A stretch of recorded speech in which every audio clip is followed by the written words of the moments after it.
everyone, Ben Coomber Radio, episode number 80. Now, in preparation to this rather large event that they call Body Power, which is in May, which I will be attending, I'm speaking to someone else. There's going to be a Body Power this year that you may or may not have heard of. This man has actually been on television, flexing himself in the past. We shall talk to this man. Matt Miller, hello. Hey, Ben, how you doing? Yeah, mate, I am awesome. You are not in America, but we have another American voice on the show. Yeah, I've been. I made the trek across the pond about 5 years ago, and haven't looked back since. So I'm official honorary Brit now. Well, welcome. I love it. I always tell everybody that London is the center of the universe right now, and everybody still thinks I'm crazy for leaving California, but the grass is always greener, and I just think London is the coolest, most dynamic place on the planet. Well, I suppose the obvious thing for me to ask is, do you not miss the weather? That is always the obvious thing to ask, isn't it? Yeah, but you've got an hour away, Spain, a couple hours away, Greece. Yep, very true. South of France. You know, you could be in Paris. I could be in Paris this weekend if I wanted. How cool is that? It's very cool. You guys take it for granted. Yeah, it's like I've just recently toured Australia, and everyone before I went out was like, "You are gonna love Australia, the place, the people, everything." And I got there and I thought, "Yeah, this is great. It's sunny, it's nice, but it's so far away from everything." Like you say, you can't just nip to Spain. You can't just be like, "Oh, let's spend the weekend in Paris." It's impossible. Everywhere. And aside from the weather, there's not a lot to do. You can have your gym life, and the weather's beautiful. You can do the beach, but you're not going to be challenged or stimulated in a lot of other ways. Not like London. I love going to London because there's always cool shit going on. I've just recently been to the London Coffee Festival. Yeah, it's right now. Yeah, amazing. Like, it's just finished. I was there on the Friday, so it wasn't as busy. Another great event. And then as you walk into it, there was like pop-up artist fairs, like outdoor garage sales. It's just wicked. The place. Yeah, and that kind of runs over into fitness too. So people are not afraid to take entrepreneurial risks and start new businesses and then have the market to be able to support that. So you'll have things pop up like someone's got a blow up hot pod yoga facility that they blow up and put in random places all over town. Or you'll have these random nighttime runs, or people will do tons of boot camp things in parks. So it's really inspirational from a fitness standpoint as well. There's tons and tons of stuff going on, more than I've ever seen anywhere. Nice. Awesome. Well, we've already been rabbling for a couple of minutes. People will be wondering who you are if they don't know who you are. Who's Matt Miller? What do you do, man? Yeah, so Matt Miller probably started off as a American football player for his university, which is kind of like being a pro, because they're massive in California at USC, and got injured badly, like you do, and then got into bodybuilding, 3-time super heavyweight bodybuilding champion. Nice. And then I got into, obviously, that love of transforming yourself kind of spreads out to other people, and sharing that ability and that love of being able to do with your body what you want to do with it became a start of a personal training and lifestyle business, and so that's done really well. I came over here to work for Gymbox when it was first starting, and they brought me on to sort of help create the brand that made Gymbox what it is, which is this crazy classes and kind of a bit out there and wacky. And I sort of became the spokesperson for the company and created a lot of original content for the brand that helped them get notice. And one of those ads, which was me as a bodybuilder, dressed up as Lady Gaga. The class was called Gaga a Go-Go, and the byline was as if I was from California and I was responsible for teaching her all of her dance moves and getting her fit as she is, and now we're going to do it to you, which I never did any of that, right? But it was such an eye-catching media campaign, and it was so crazy and so British, to be honest with you, that Channel 4 picked up on it, and they built a show around me to feature sort of really fun, a bit out there world of fitness called the Fat Fighters, and that ran a season in 2012. So that was really exciting. I was very privileged, and that spearheaded me to work on the next television project, which I'm working on with in partnership with the Institute of Sport, Exercise, and Health, which is the Olympic legacy of the 2012 Olympics. Pretty much all the money from that event, the legacy money, went to building this institution, which just opened about 4 months ago here in London, but also associated with other facilities throughout the UK. It's not London-centric, which seeks to bring together the best minds in science and medicine and sport all together with patients who may be just regular, like moms and dads going through the NHS, but also might be Olympic or Paralympic or elite athletes, all have equal access to sort of cutting edge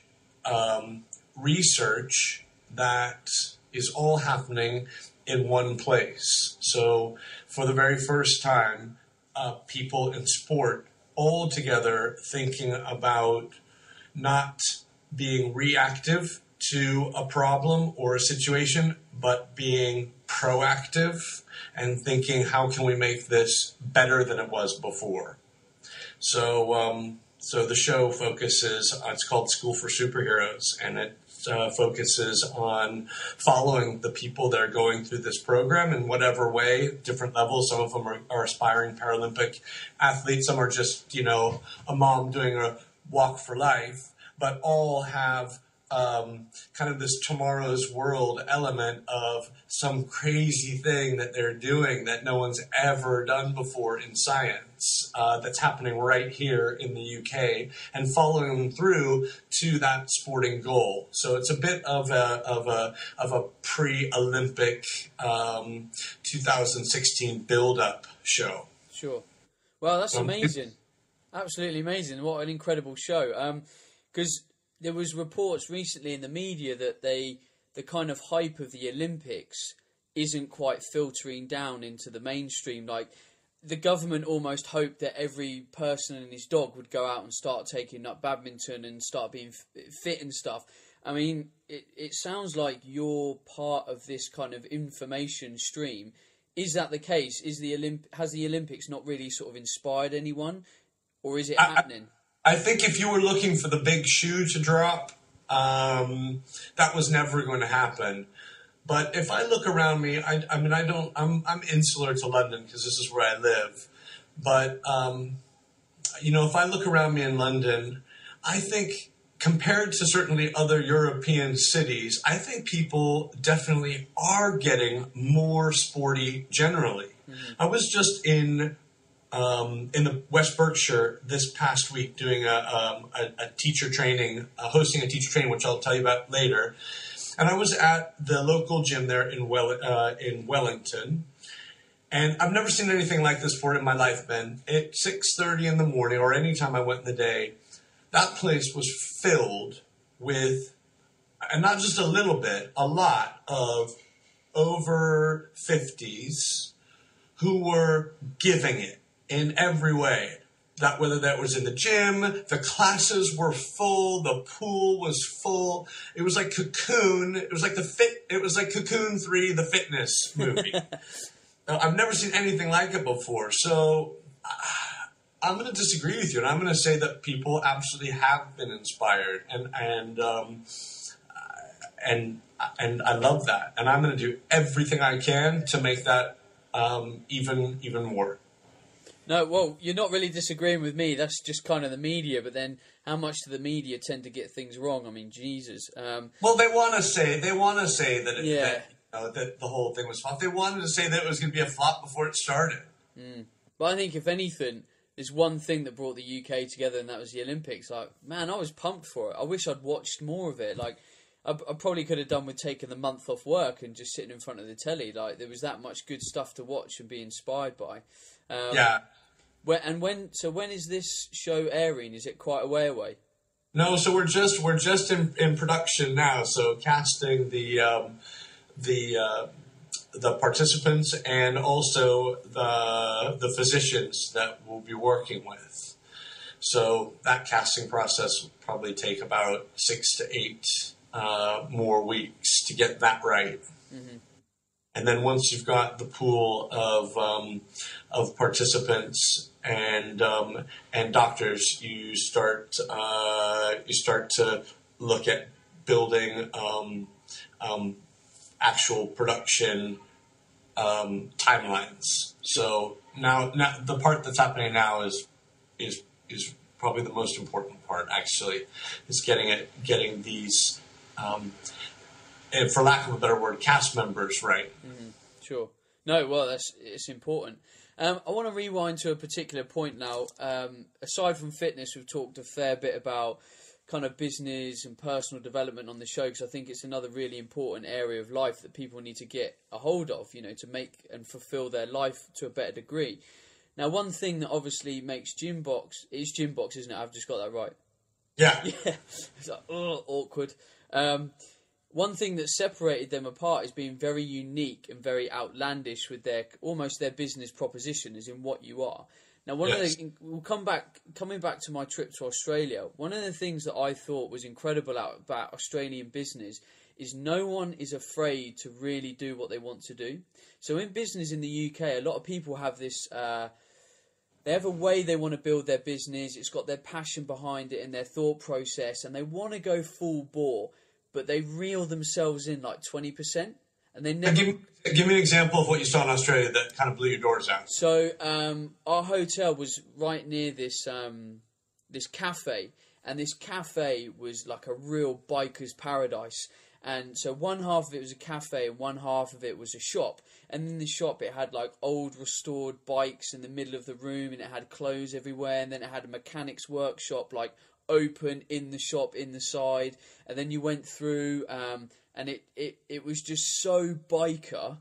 It invited everyone in because you went into this like biker's world, and it was really cool. Whereas I feel that in the UK, if someone went to do a business like that, they'd be like, well, here's my passion and I'm kind of going to deliver it, but I'm going to reel it in 20 or 30% because I don't want to alienate people. I don't want to quite give everyone my passion because it's almost too much. But I think we're all inspired by really, really, really passionate people. It's like if we talk to a guy about the most obscure thing, I don't know, about a certain tree in the English countryside. Now, if he was that passionate about it and delivered that much knowledge, you'd probably stand there and go, wow, that's fascinating, because he delivers that much passion. And I just think, I don't know, I just see a lesson there in your business, a business that's done incredibly well and got on TV because you've gone full bore with an image of how you want to deliver it. Yeah, and you know, it wasn't without criticism, because sure. we were frankly doing something a bit out there and a bit different. But you know, when you're being innovative, you can't worry about that kind of stuff. And I think that's what you're getting at, which is maybe because I think the British are very good at being eccentric and being able to be very creative, but it's reeled in by the fact that they don't want to be maybe perceived in too much of it. They're actually afraid of that of that athleticism. But I see that kind of crazy stuff. But you will see that more because you're in London.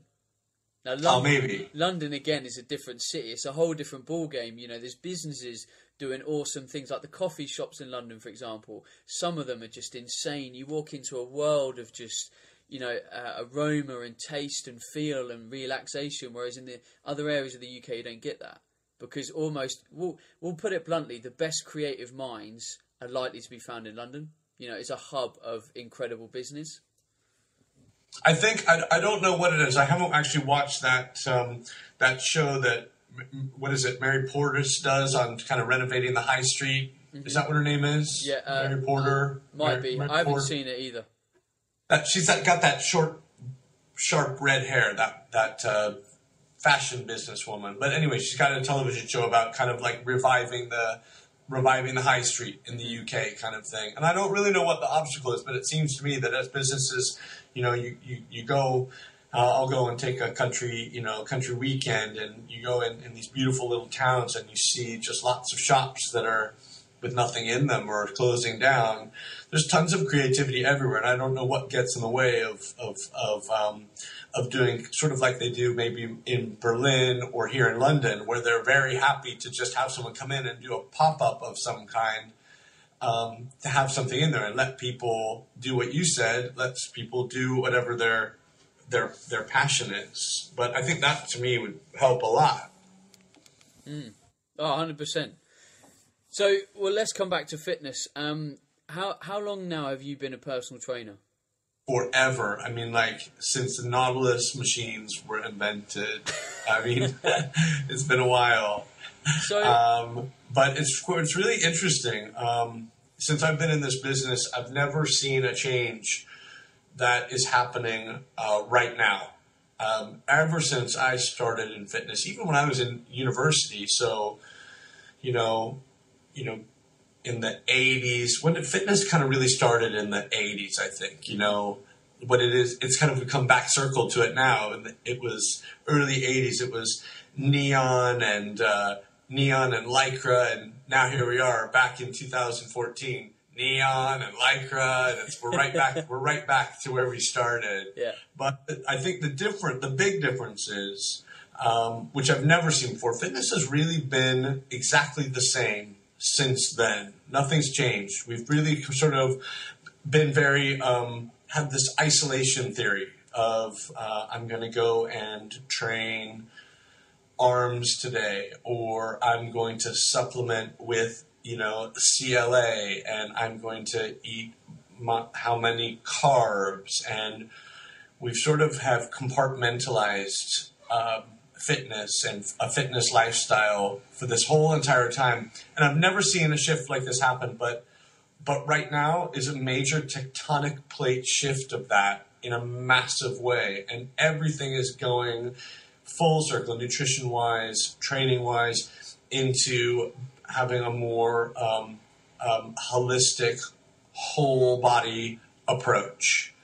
So, you know, as they say, like, you know, strong is the new fit is a byline that you hear all the time, right? All of a sudden, people are looking at themselves not in a piecemeal kind of way, but they're really looking at themselves as a whole.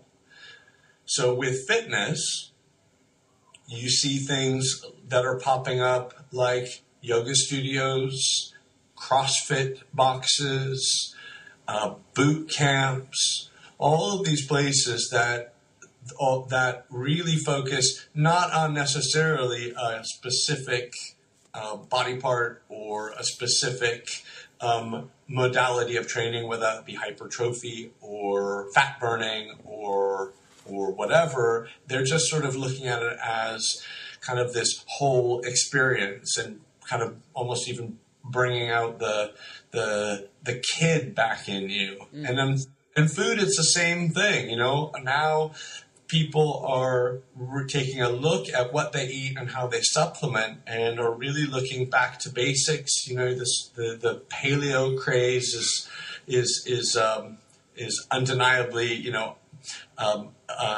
gone off the scale, and people are really looking at at eating in terms of what kinds of whole foods can I eat rather than what can I supplement with. And it's an amazing shift. I've never seen anything like this before.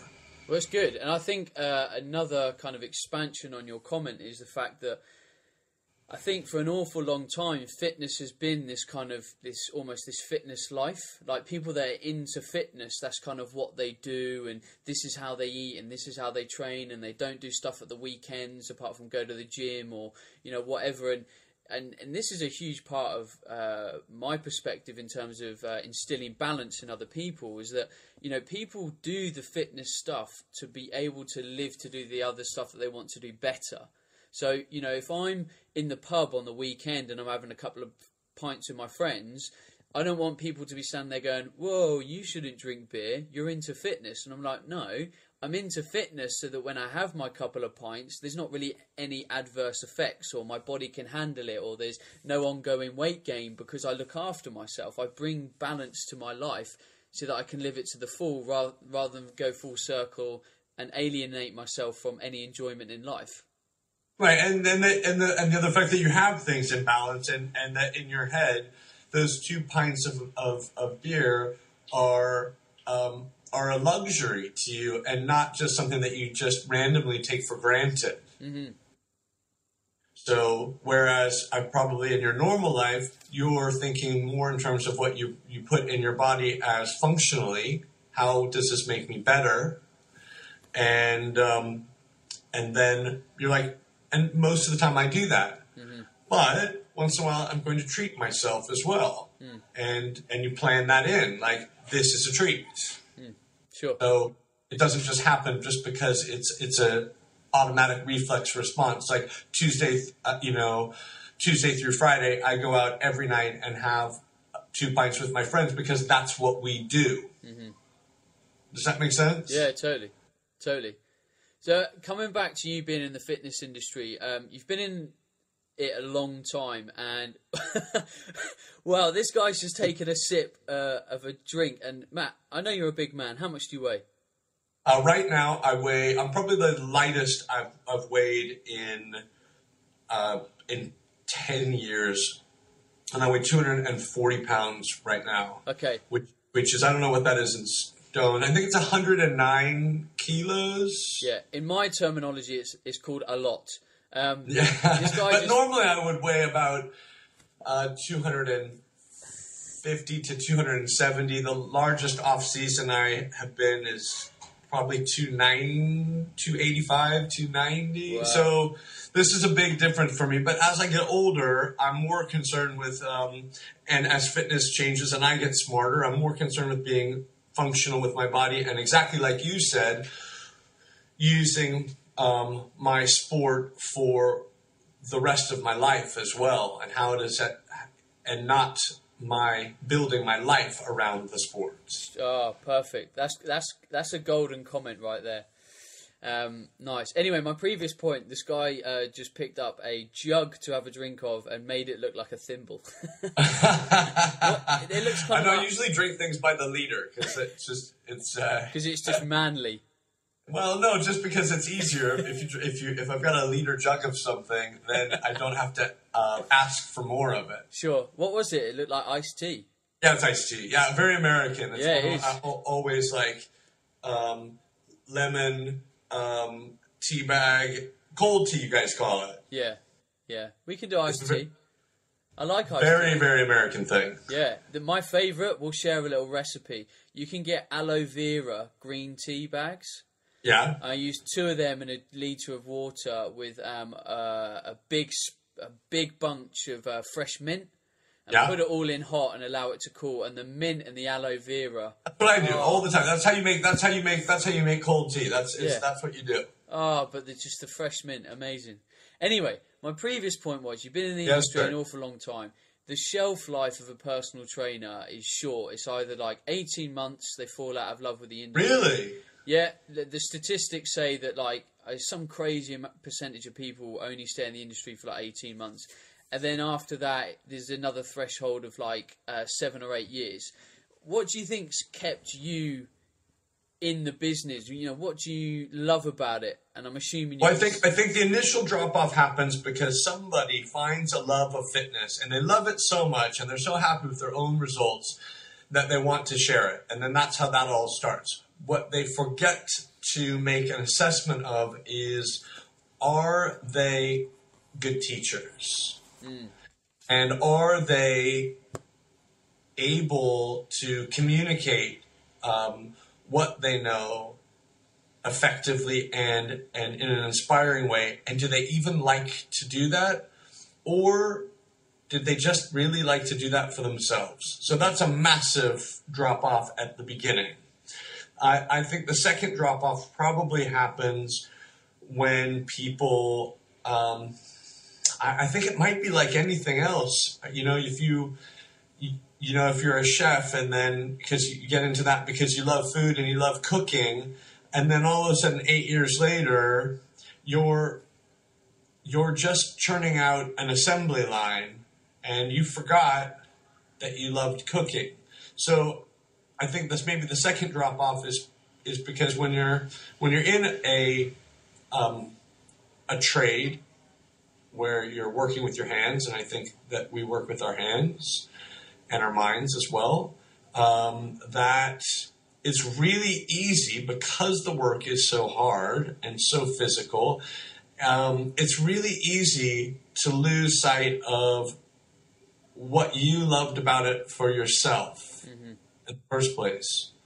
And then if you lose sight of what you loved about it for yourself, then suddenly you start to drop off with the amount of passion and love you're able to spread out to your clients. And then I think it fades from there. So you basically have to find a way to carve out enough of time to still fulfill and maintain your own fitness passions while you're spreading and giving it.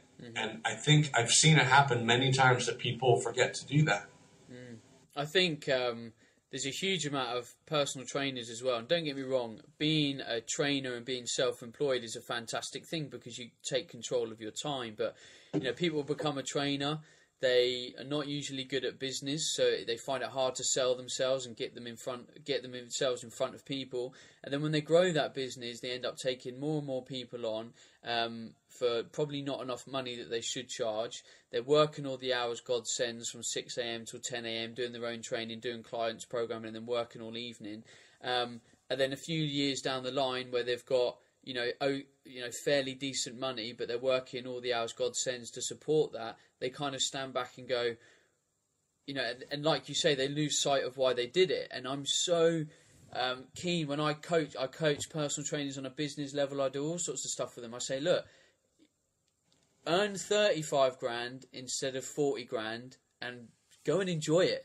Like, knock off some hours, charge a bit more, enjoy your life, and remember why you did all this stuff. You did all this stuff to create flexibility in your life, but your diary is governed by your clients all the time. Oh, when would you like to come in for your session?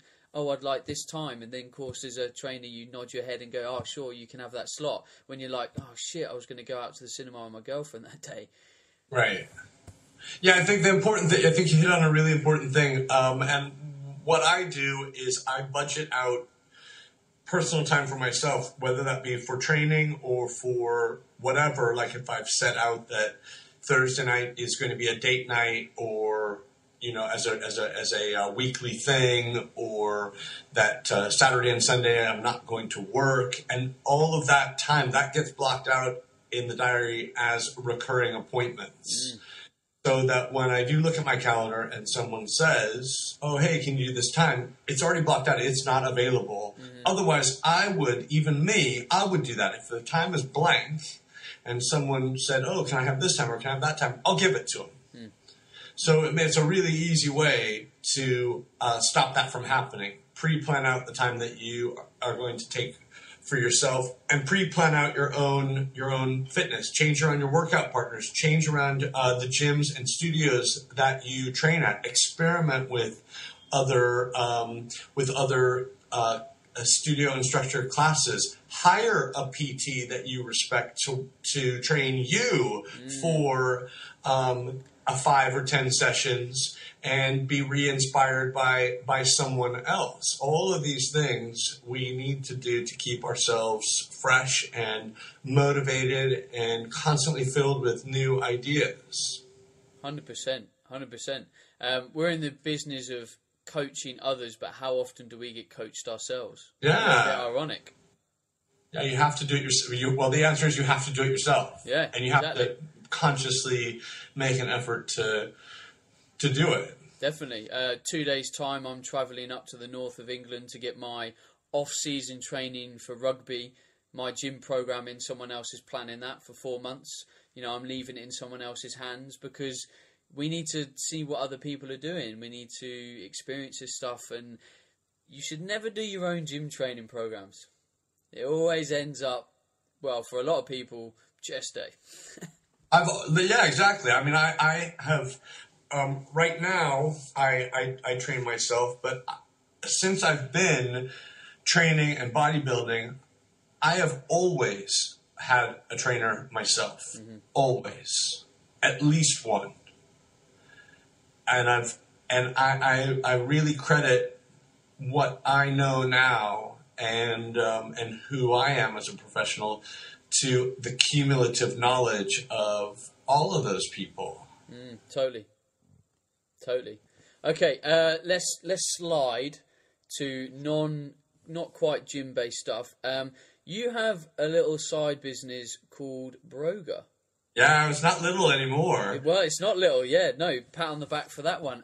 Yeah. How did that happen? What is it? You know. Yeah, that happened really. That was a really funny story because after I did the TV show, I was contacted by an American clothing brand called, with a very funny name called Lululemon Athletica, mm-hmm. which is like a $4 billion company that you've probably never heard of because they've literally just... No. I've bought my girlfriend Lululemon clothing while I was in Australia. I'm well aware of their high vis apparel. Yeah, there you go. Okay, well, so I was contacted by them to be one of their first ambassadors in London. So I was one of the first 6 ambassadors and the only male ambassador at the time. Now there are many more, but from across the fitness and yoga spectrum. But my initial reaction was, I don't do yoga. What the hell do you want with me?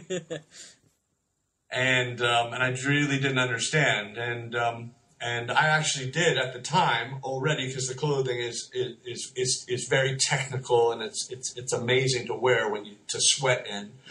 I did own a few things, which I fessed up to, and she basically just said, listen, she goes, we just want you to we think you're amazing, and we want to help you be more amazing, and that's it. So I signed up with them, and little do you know, yoga freaking sneaks up on you like a sneaky summer cold, and so next thing I know, it's on my list.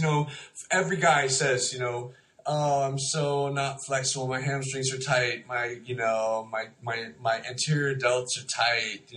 My pectorals. We almost brag about it, right? Mm-hmm.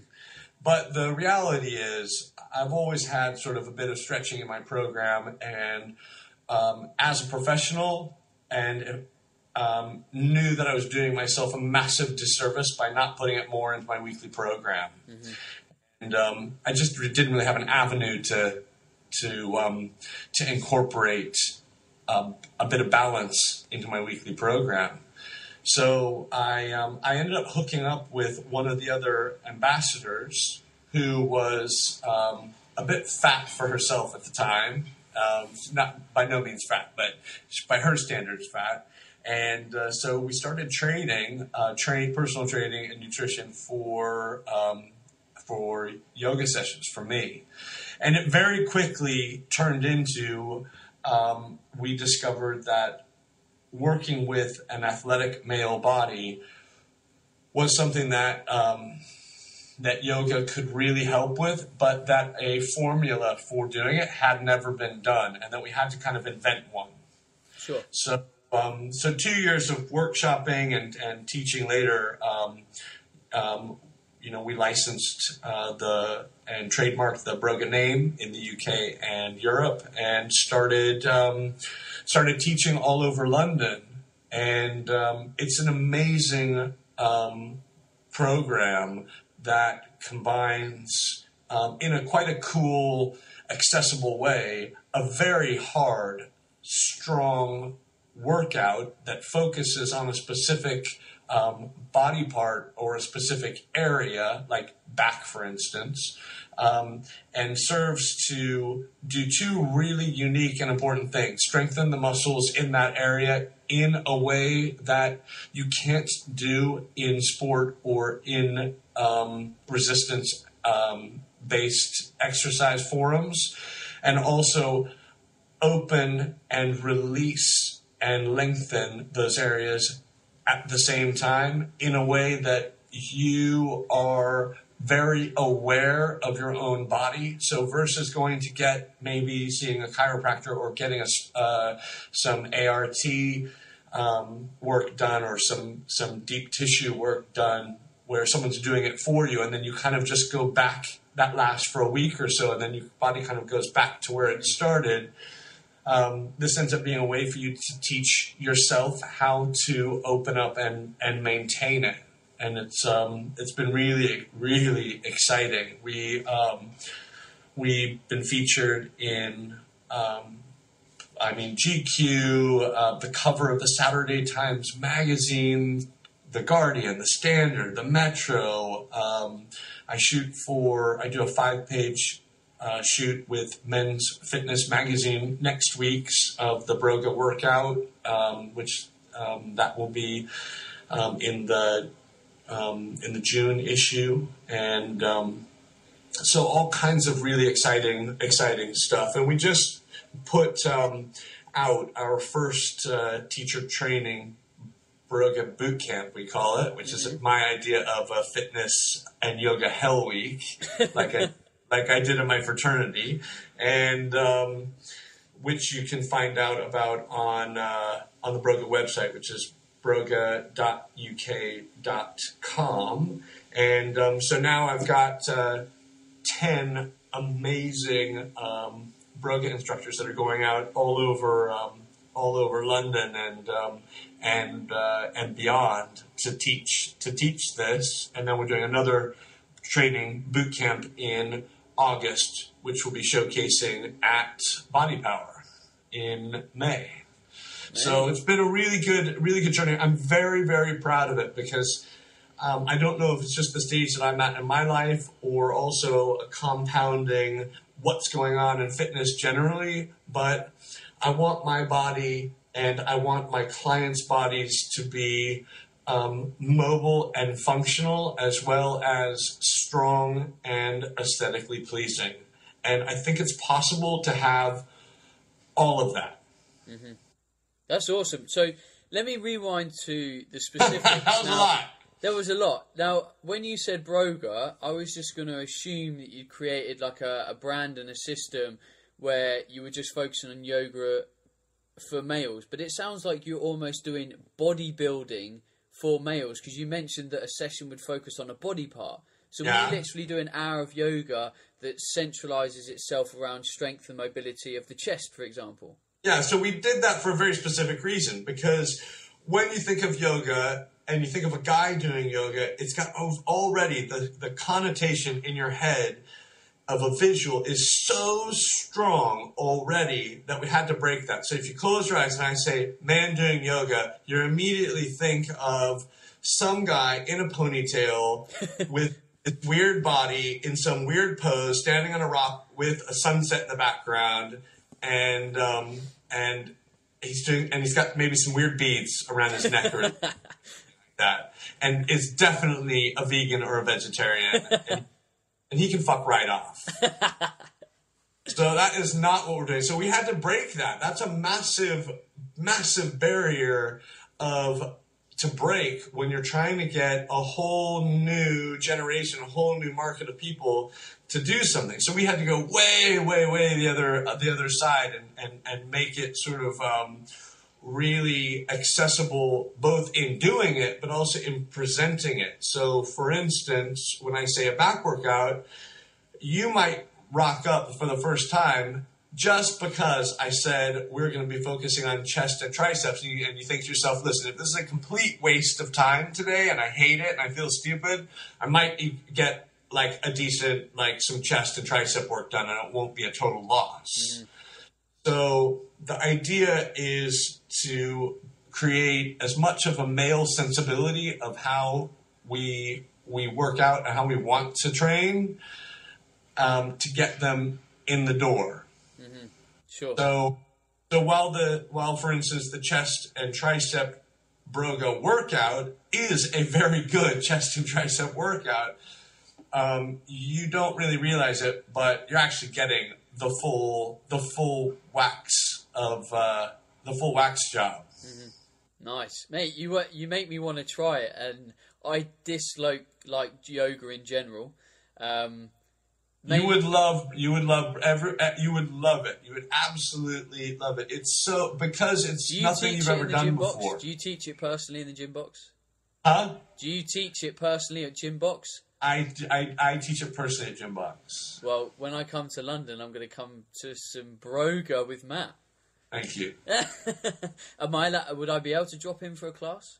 You can even bring your girlfriend. Yeah. Yeah, well, steady on. Like, that's 2 train tickets, not 1. Steady on. Right, we've got to wrap up in about 5 minutes. So you doing some demos of this at Body Power? Yeah, so we'll be presenting and demoing in the BFit group fitness area at Body Power all 3 days. And we have a booth located right across from that area, where we'll be talking about our next upcoming teacher trainings and fitness boot camps coming up, which is August 16th through the 23rd. Really fun week. You can go on the Broga UK Facebook page and check out the photos from this past week. It was an incredible. We had this amazing combination of fitness activities and sports, combined with looking at how yoga and what we do in Broga specifically benefits and rehabilitates and prevents injury for those specific sports. So we had every day we had either an Olympic athlete or a sports celebrity come and present a different kind of a fitness activity and sport that everyone participated, whether you were scared of it or not. And then the rest of the day spent in academy time and in yoga sessions specifically related to improving the functionality and performance of people who are in that sport, and as well as preventing injury. So, for example,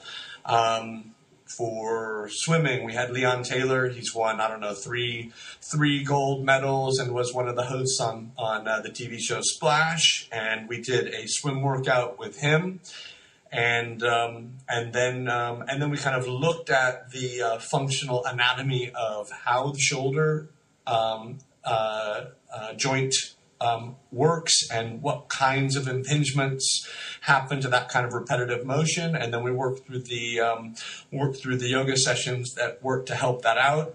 We had Sean Stafford, WBFF world champion, come and give us an incredible leg workout, and then the rest of the day we kind of looked at opening up and improving the performance of doing heavy hypertrophy leg sessions, and it went on and on and on. It was epic. That sounds amazing. You've literally picked up your A-lister phone book and made your course awesome by getting loads of people to turn up and incorporate it into your course. I love it. That's a genius idea. I begged, man. I did. I begged all my friends. We've all got to do a little bit of begging in life. Matt, you need to be worried because you might be doing the how to make a fitness business lecture at the next one in August. Well, I'll be up for it. Matt, that's actually been really awesome. We'd never met before we did this, and it's been absolutely brilliant talking to you and getting your insight in things. I'll make an effort to come and meet you at Body Power, and we'll spend some time together and stuff, which I think would be really cool. Well, I'll be there obviously Thursday as well. Yeah, me too. I've got a stand to set up, so Thursday would be a nice chance to have a coffee or a little bite before the storm. Yeah, wicked, definitely. Dude, people need to be able to find you, find Broga, anything that you're doing. Give people your links and information. Cool. Well, my personal website is millerthepillar.tv, and I write an amazing blog on there of my nutrition and fitness tips, and the Broga website. If you're looking for classes in London, or if you're interested in joining us for the next Broga boot camp, or being a certified Broga teacher, is on broga.uk.com. Awesome. And you're on Twitter? I'm on Twitter. I'm on Instagram. I'm on everything. Twitter is Broga at Broga UK, and my personal Twitter is at Matt_Miller_TV. Awesome. Right, I've got one quick final question that you've got to answer in less than 15 seconds. You're obviously on Fat Fighters. TV does some crazy things to people and releases some good opportunity. What's the craziest thing that's happened to you as a result of being on TV? Craziest thing that's happened to me as a result on being on TV.